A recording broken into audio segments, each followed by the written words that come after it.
All right, appreciate everyone coming this afternoon. We'll be talking about deploying anything as a service using operators on Kubernetes.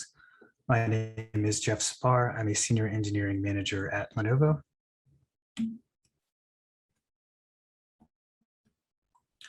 So what is the operator pattern? An operator is a collection of custom resource definitions and a controller to manage the lifecycle of those CRDs. The controller handles all of the application deployment and management logic. It abstracts away higher level resources. You go from zero to a working application faster, and you avoid spending time on how to properly represent your application in a deployment or stateful set. As I kind of explored this subject, I started kind of seeing things into two different categories for operators. It's not just for resources inside of your cluster. An operator can run things like databases or message queues as pods inside your cluster.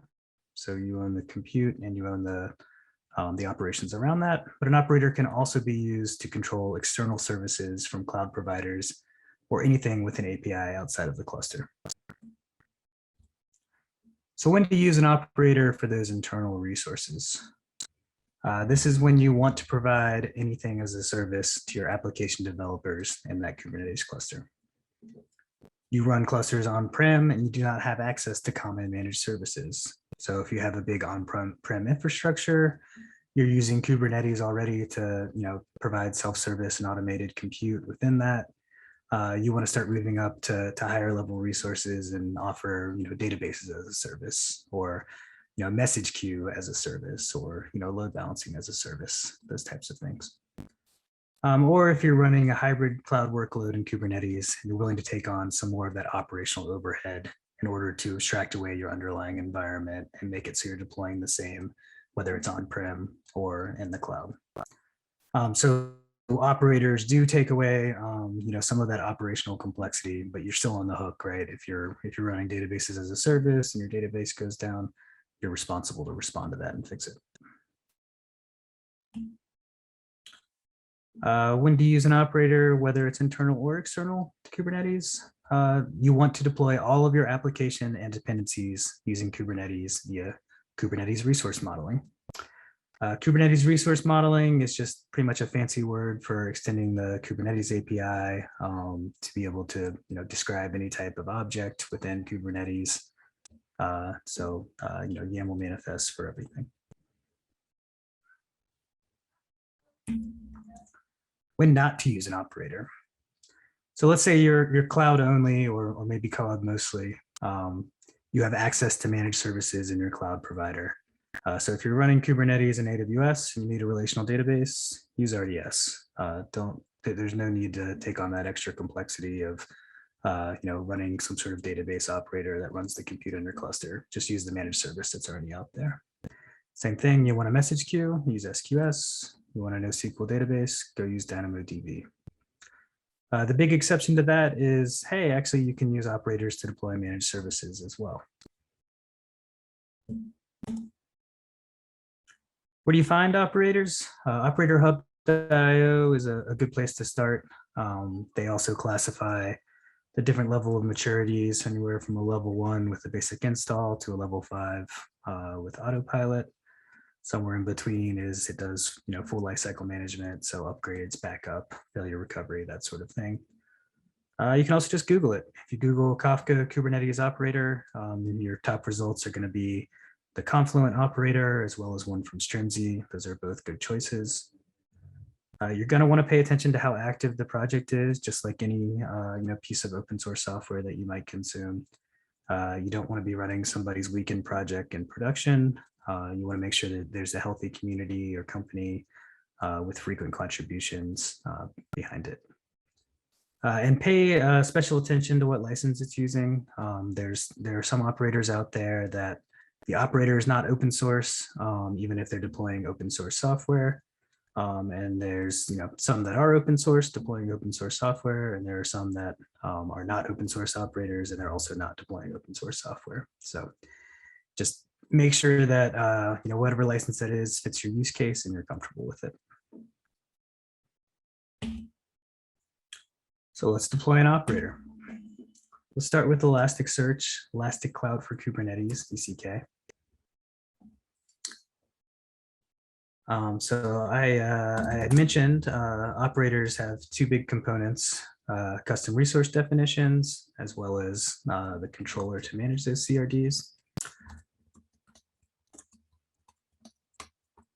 So let's deploy these CRDs. I did deploy some things ahead of time to save time since this is a short talk. So I'm using replace instead of apply here. But now you see, okay, I've got these new custom resources. I have agents, I have APM servers, I have beats, I have elastic searches, I have Kibanas. And then I'm going to need a controller to actually manage those resources. Deploy that, just what you would expect. Here's a namespace, some service accounts, some config, some role bindings. The stateful set, that's the actual controller in this instance, validating webhook. So now that controller is running and its job is reconciling for these custom resources up here. So let's take a look at deploying Elasticsearch cluster. So this is really what we're talking about here when we say I'm deploying higher level resources. My kind is Elasticsearch.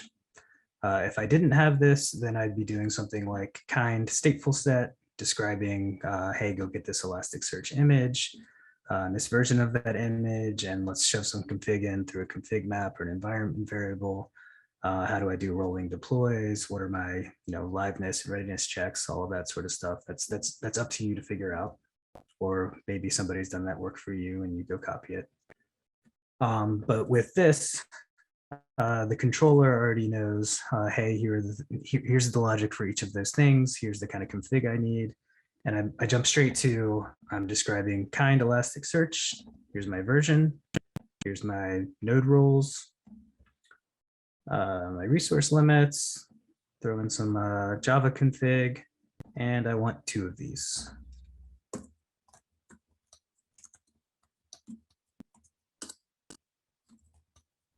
Same thing with Kibana, kind Kibana. If I didn't have this CRD, then I'd be doing kind deployment, describing that Kibana image and all the config that goes with it. Here's the version. I decided I just need 1 of these because just Kibana. Which Elasticsearch cluster am I connecting to? This is a nice feature. I don't have to pass around secrets here. I just use the name of the Elasticsearch cluster that I just created. It knows where to go find those secrets. And some more resource usage here.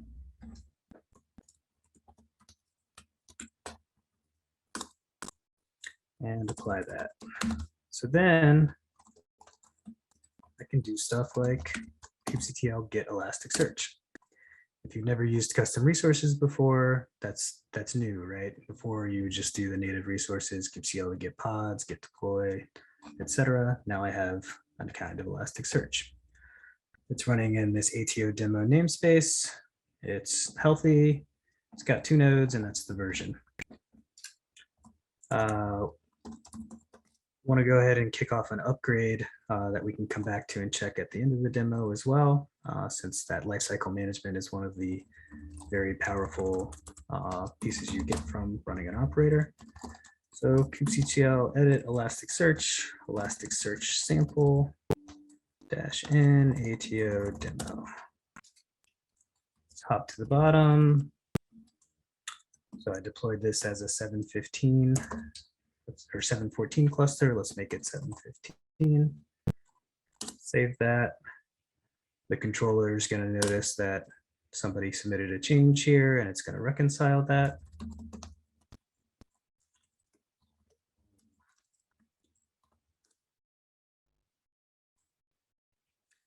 Here we go. It's already started running out that rolling upgrade. So this 1 pod is terminating. You can see all the pieces that make up this kind of Elasticsearch. Here's the stateful set. Here's the replica set. Oh, sorry, that's for Kibana. Set up some services, and here's the pods that are actually running those applications. So if we follow that, still terminating, we'll come back to that and look at it further in the demo. The other piece I wanted to call out is the ingress. So everyone should be familiar with an ingress. That's a standard Kubernetes resource. But I am using two things here to poke external resources. Cert Manager is one of those.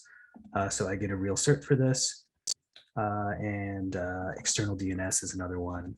So I'm using an actual, that's updating an actual DNS record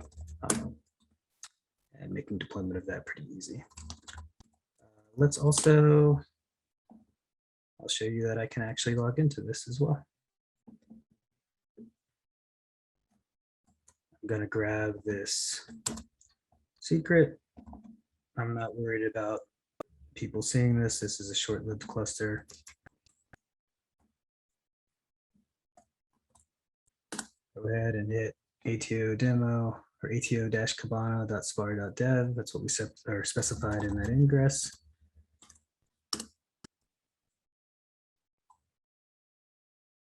And we log in, and this is a really, really fast, we've only been on this talk for about 10 minutes, way to go from nothing to, I have an Elasticsearch cluster and I have a Kibana in front of it.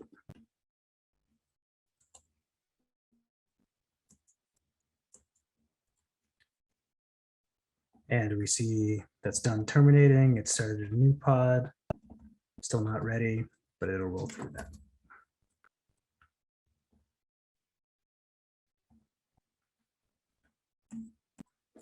So our next one, AWS Controller for Kubernetes. So this is an example of I'm provisioning a resource outside of the Kubernetes cluster, but I'm representing that within Kubernetes using that Kubernetes resource modeling.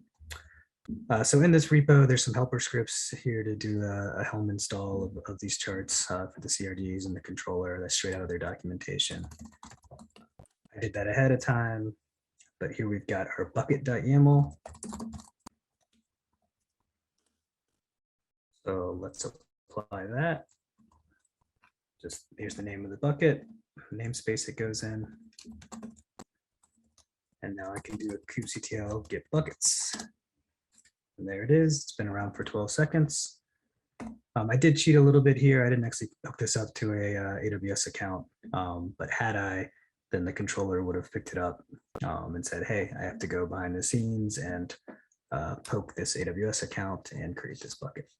The reason why you see it already here is because the API server accepted that object and that object exists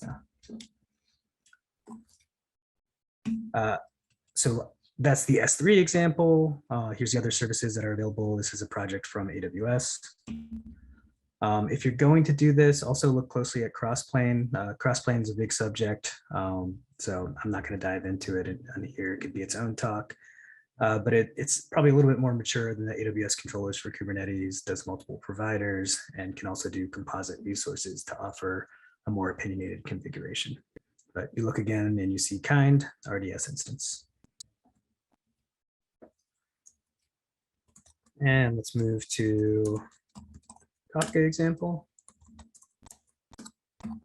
So this is using Strimzy, which is a Kafka operator.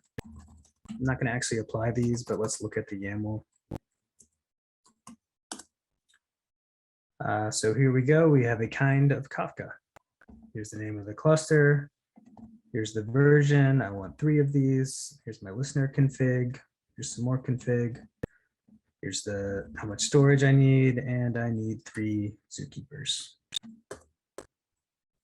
So that's a really easy way to just fill that out, and I can stand up a Kafka cluster very quickly. Strimzy also has some separate sub operators in here, so you can use it to create topics as well. So kind Kafka topic, it will apply it to this cluster. 1 partition, 1 replica, some more config, as well as things like create Kafka users. That's the kind Kafka user. Apply it to this cluster. Authentication type TLS, authorization simple. Here's some ACLs. It's a really good way to capture, this declarative configuration for not just the Kafka cluster, but the topics and the users and all that goes into it. and an easy way to make this self-serve for your end users as well. Let's go back and check on those pods for that upgrade. Sorry to interrupt. We have about 1 minute left before we have to open it up to questions. Okay, great, appreciate it.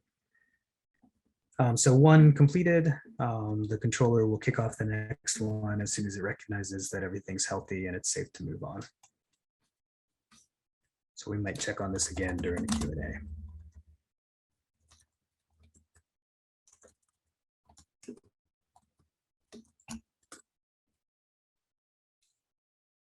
Phase applying changes, still says 714 because it hasn't done the second one node right now. Oops.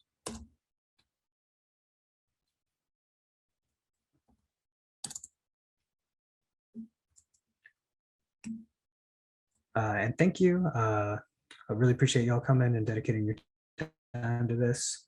The GitHub link is in these slides. I can throw it in chat as well. Feel free to take a snap of this QR code to get to it quicker. Feel free to hit me up on LinkedIn. I'm also hiring at Lenovo for a senior DevOps engineer.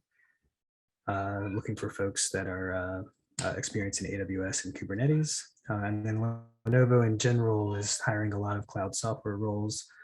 So feel free to take a look at that. And if you need help getting in touch with the right people, feel free to reach out to me.